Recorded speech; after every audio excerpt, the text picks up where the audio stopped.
Hey guys, so today we're going to talk about something that you may not have ever considered before, and that is going to be plumbing. So to start this story, you might need to understand that John Adams was the first president of the United States to occupy the White House in 1800. And when he and Abigail moved in Washington, D.C., which was essentially a swamp, not a great place to be, there was no indoor plumbing in this grand executive mansion.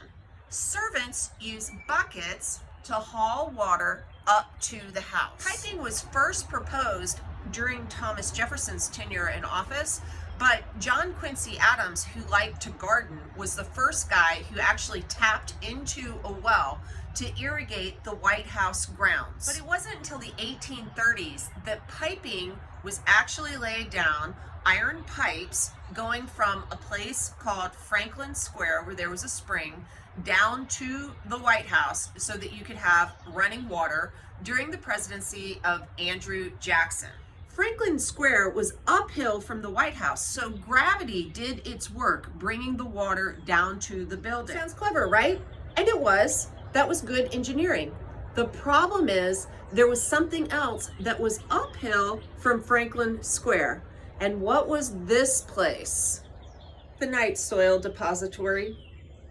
What kind of soil was being deposited in the night soil depository? Poop. That's the soil. Poop depository. That's what it was. It was the night poop depository.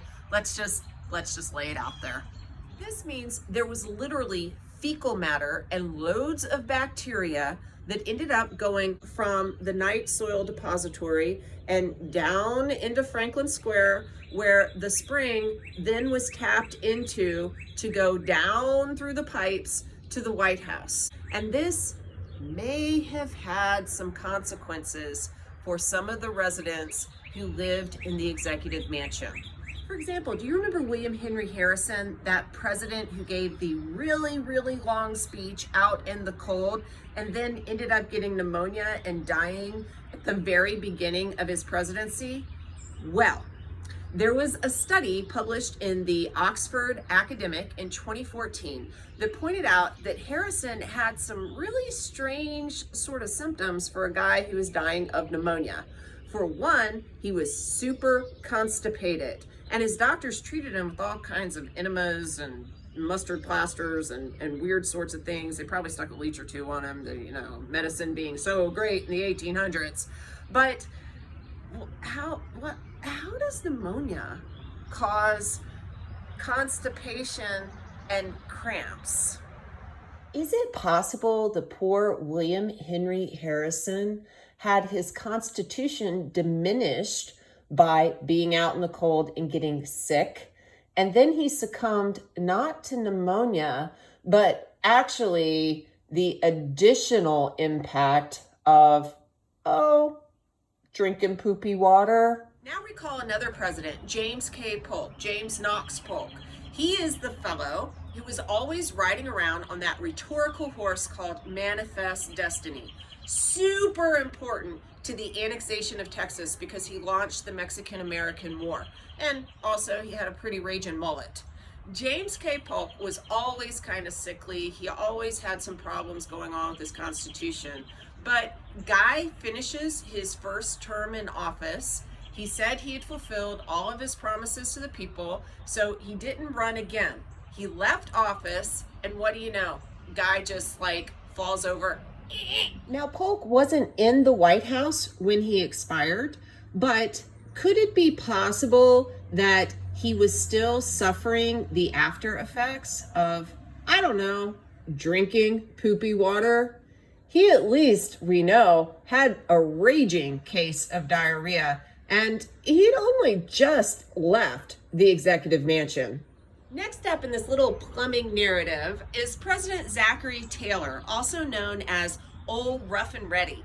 He used to be a general, and now he takes his place in the executive mansion. Well, he's doing things for a couple of years, which are really important for you to understand in the march up to the Civil War. But But, as far as this video is concerned, the thing you need to understand is it can get super hot in Washington, D.C. And there was a 4th of July celebration at which Zachary Taylor decided to get some milk with some cherries. Nom, nom, nom, nom, nom, nom, nom. He drank that stuff up and he started cramping. What do you do when you're laid up in bed, except for when you're running to the toilet, getting more and more dehydrated? You might drink a lot of water. Unfortunately for Zachary Taylor, if you're drinking water in the White House, that's going to be poopy water. Y'all, are we starting to see a little bit of a pattern? Unfortunately, no one saw a pattern. And to be fair, people die in the 1800s all the time. They just like drop down dead for this, that, and the other. People just lived with death in a way that we do not live with death today. But the poopy water is not done taking victims, at least if we buy the theory that the fecal matter in the water that is piped into the White House contributes to the deaths of various residents. This 4th person was not a president. Rather, he was the son of the 16th president of the United States, who is Abraham Lincoln. And we'll talk about Abraham Lincoln in the context of history and what he does for the world, what he does for the United States, leading the Union later. But one thing that you should understand about this man is he and his wife, Mary Todd Lincoln, had a lot of tragedy that they had to deal with. They had 4 sons, and before Lincoln was assassinated, he would see 2 of them die. One of them was named Willie, and Willie will die in the White House in 1862, a little boy of only 11 years old. And well, you know, little boys don't have the same constitution sometimes as adult men. And if you get a little sick and then you're drinking the poopy water, we know little Willie died of typhoid fever. Typhoid fever is caused by bacteria that settles first into your intestines. How did he get that? One question that immediately popped into my mind when I was thinking about how the water impacted the health of so many White House residents was, why weren't the servants sick all the time? And I'm sure servants were often sick because, again, this is the 1800s.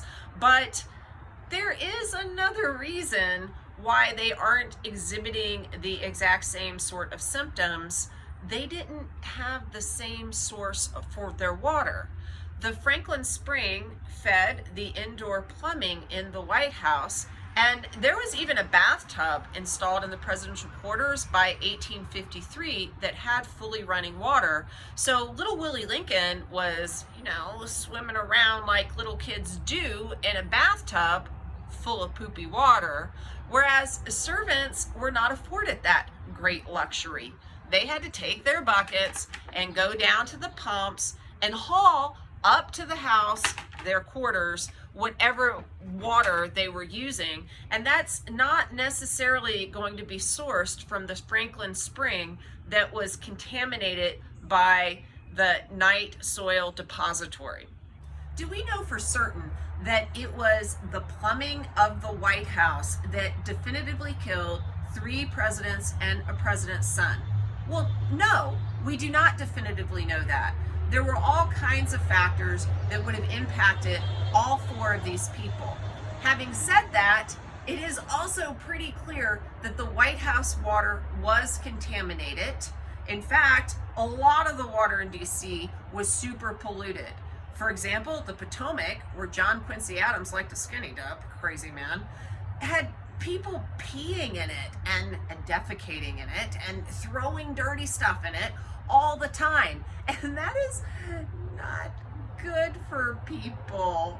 No, not good. We also know that diseases like typhoid fever, which killed poor little Willie Lincoln, were major problems for world populations until a vaccine was developed in 1896. Yay, vaccines. Also, municipalities in countries throughout the developed world begin to chlorinate water, and this killed the bacteria that could be inside water, which of course helps solve the problem too. You might fairly wonder why I bothered to tell you any of this history. And there are some reasons. I always have a method to my madness.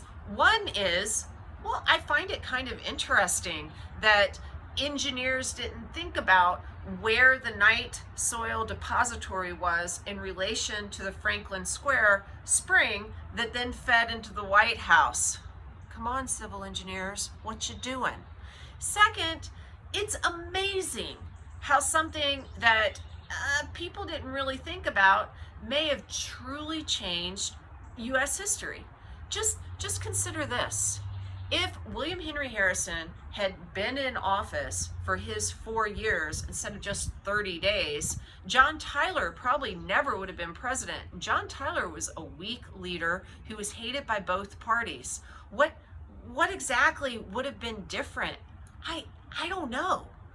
James K. Polk had left office before he died, but Zachary Taylor died in the middle of his term, and that dude was really kind of shaking some things up because he was not acting like the slave-holding South thought he would act. His vice president, Millard Fillmore, allows some legislation to get passed that is going to be a really big additional catalyst for the Civil War. These things are worth kind of pondering. And by the way, who knows what Willie Lincoln would have done with his little life? It is always a tragedy when someone young is cut short because he could have grown up to be anything.